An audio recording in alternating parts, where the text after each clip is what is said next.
Magandang araw sa inyong lahat. Ako po si Pastor Mel Caparos mula sa programang Living Word.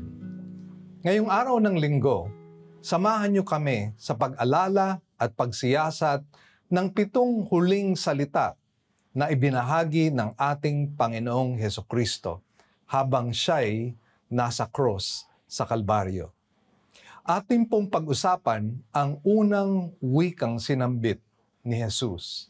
At ito ay makikita po natin sa Lucas 23:34.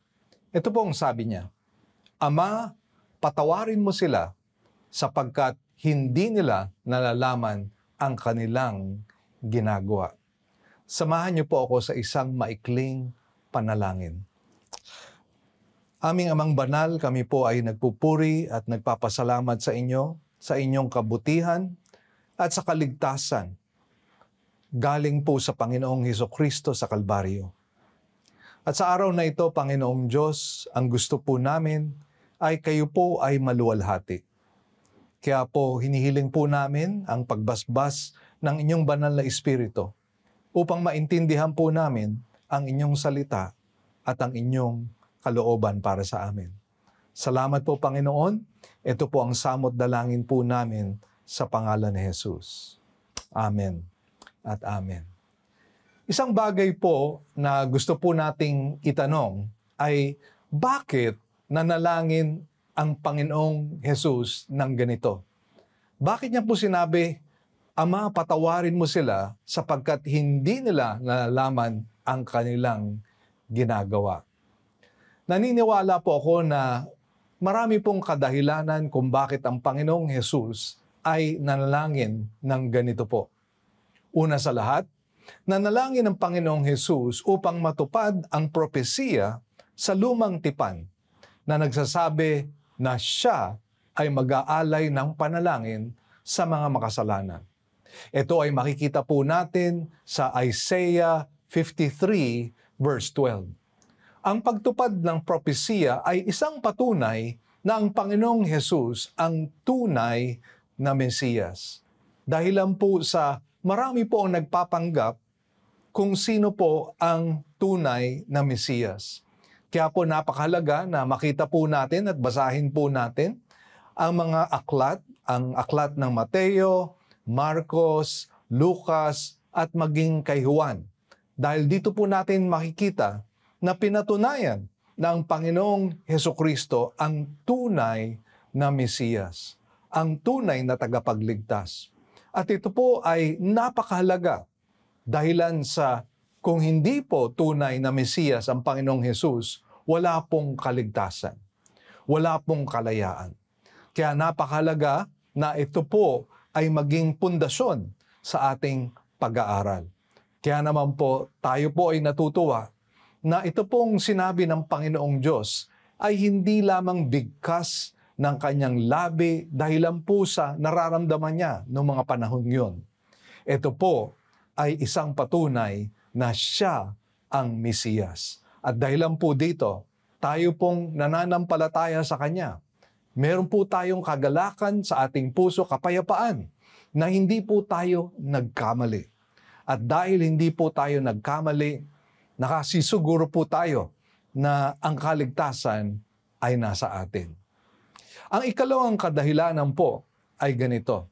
Ang panalangin ng Panginoong Hesus ay nagpapahiwatig na siya ay Mesiyas na nagpapatawad ng ating mga kasalanan. Ito ang misyon kung bakit naging tao ang Panginoong Hesus para maligtas tayo sa ating mga kasalanan.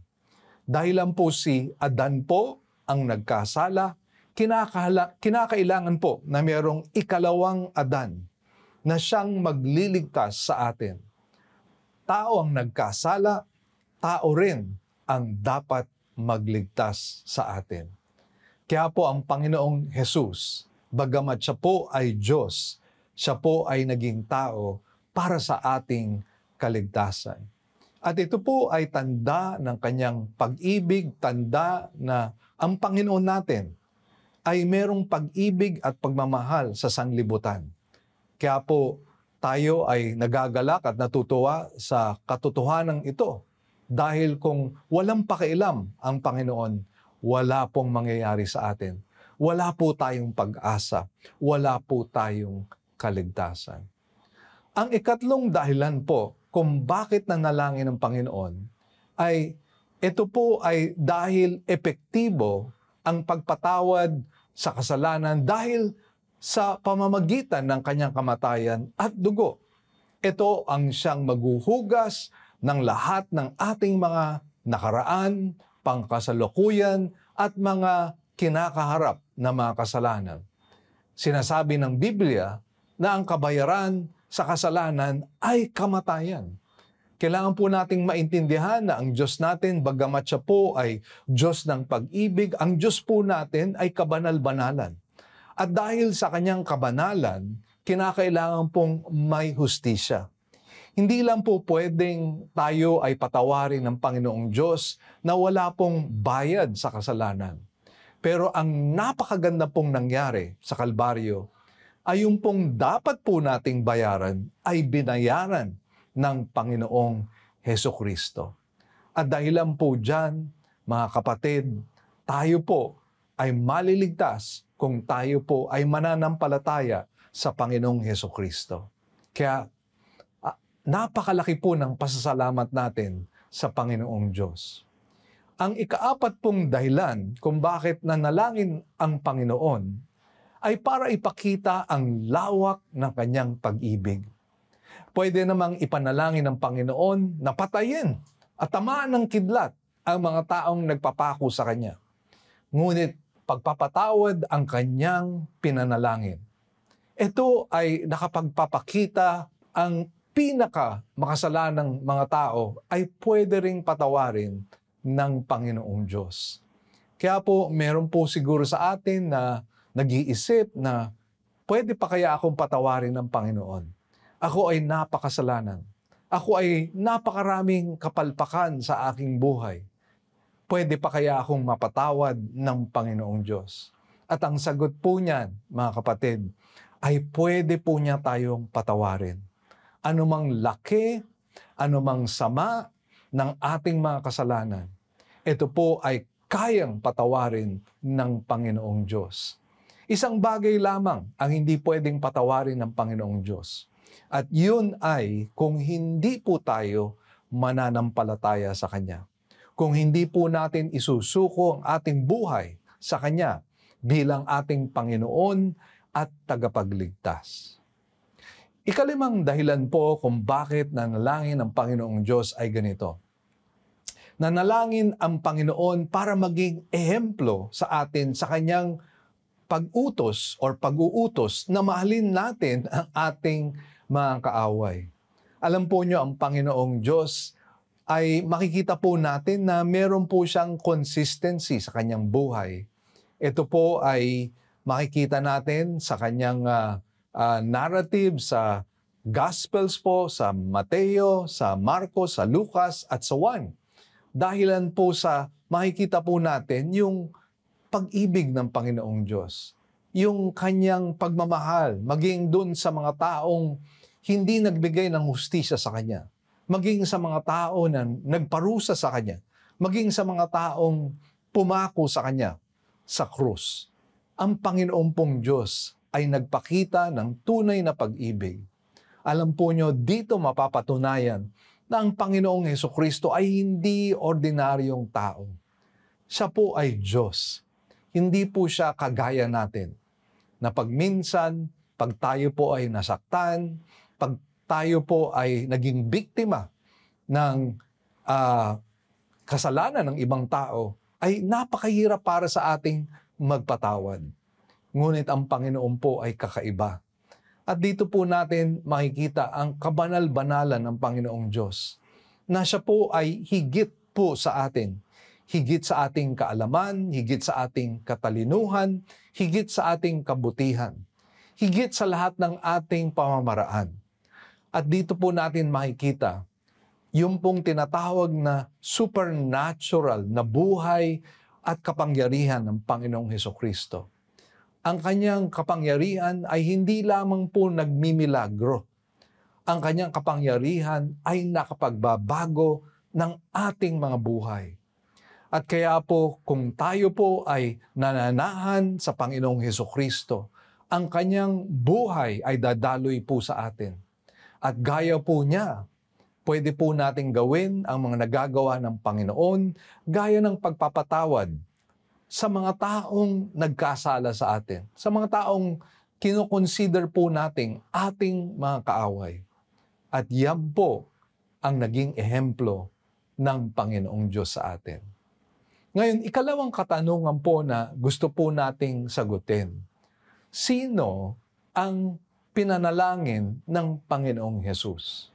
Unang-una sa lahat, pinanalangin ng Panginoong Diyos at Panginoong Hesus ang mga sumentensya sa Kanya.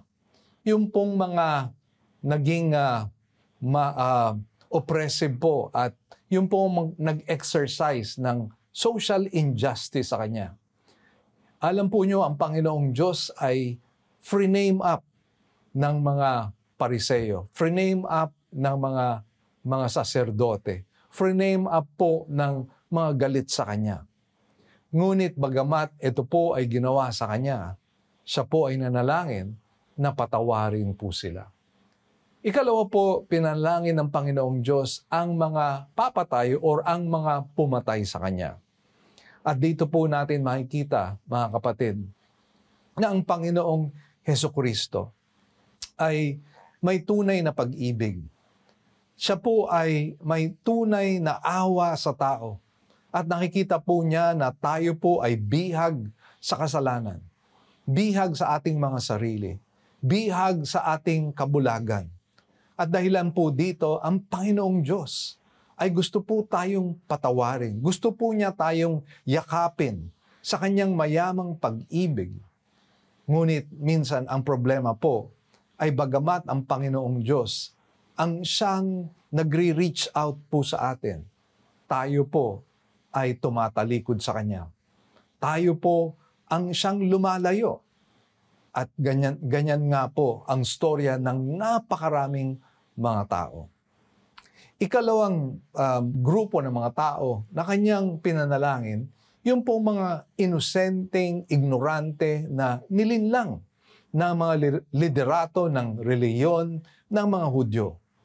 Ito po ay makikita sa katagang dahil hindi nila alam ang kanilang ginagawa. Pero importanteng mabahagi na ang pagiging ignorante ay hindi lusot po para mapatawad tayo. Ang lahat ng tao ay kinakaugnay ng banal na espiritu patungkol sa kasalanan, paghuhusga at katuwiran.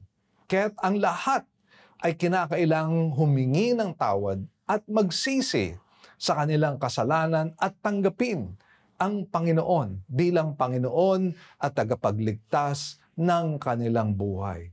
Kaya po ito po ay kinakailangang maintindihan natin, mabalanse po natin dahil ang iba po sa atin ay maaring mag-isip na ang Panginoon ay patatawarin lamang tayo kung tayo po ay ignorante. Pero mga kapatid, nakalaad po sa ating Biblia na ang ignorante ay tunay na ating pong kalooban. Sa makatuwid po, ito po ay ating ginugusto. At tayo po ay nagbubulag-bulagan sa katotohanan. Kaya napakahalaga po mga kapatid na ating buksan ang ating mga puso at ang ating mga isipan. Lalong-lalo na po ngayong Holy Week. Tingnan po natin, siyasatin po natin ang ating mga puso, saliksikin po natin ang ating mga isip.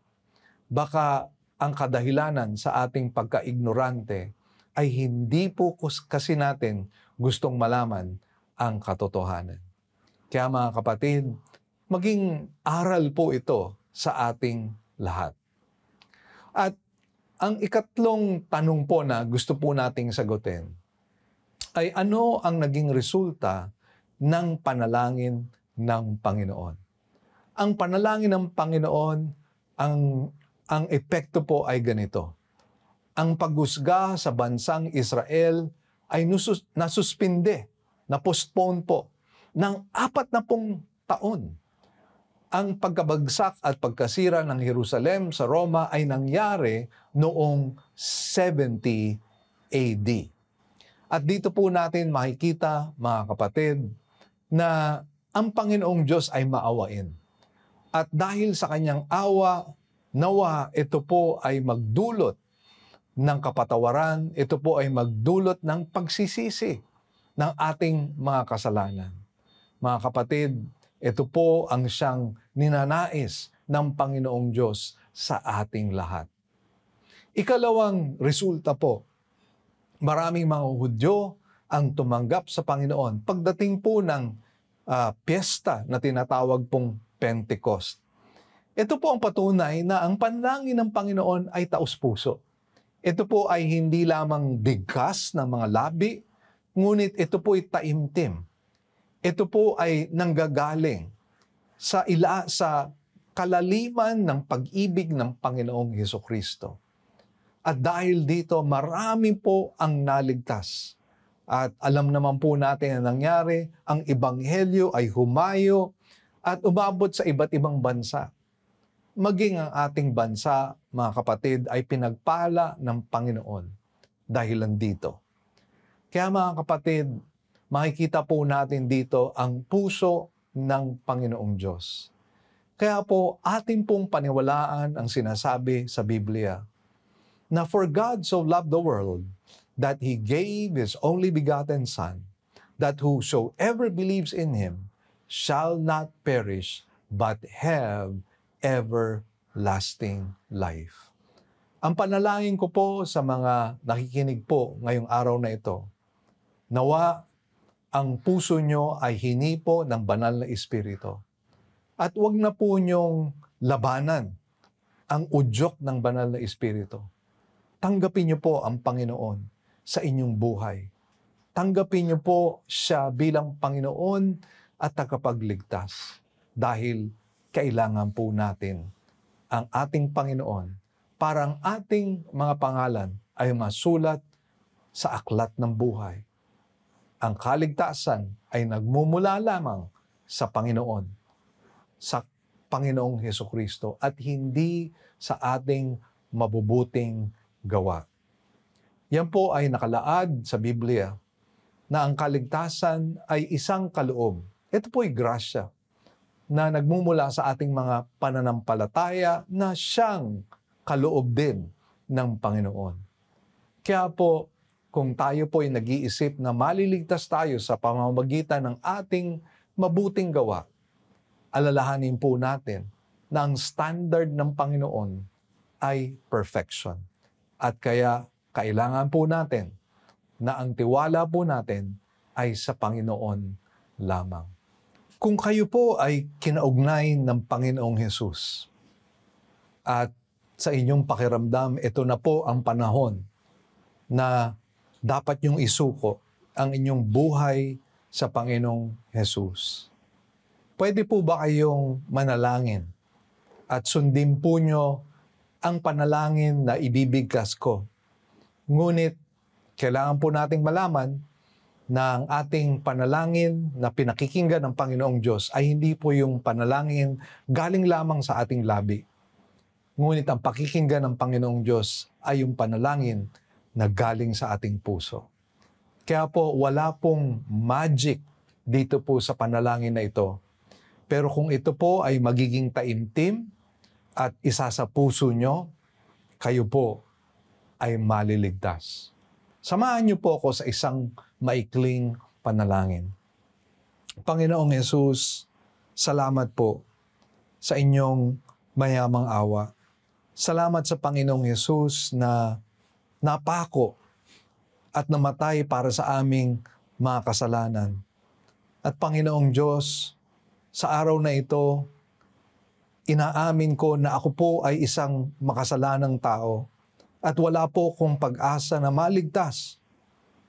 Hindi ko pwedeng asahan po ang aking mabubuting gawa dahil ang aking mabubuting gawa ay hindi makaabot sa inyong standard na perfection, Panginoong Diyos.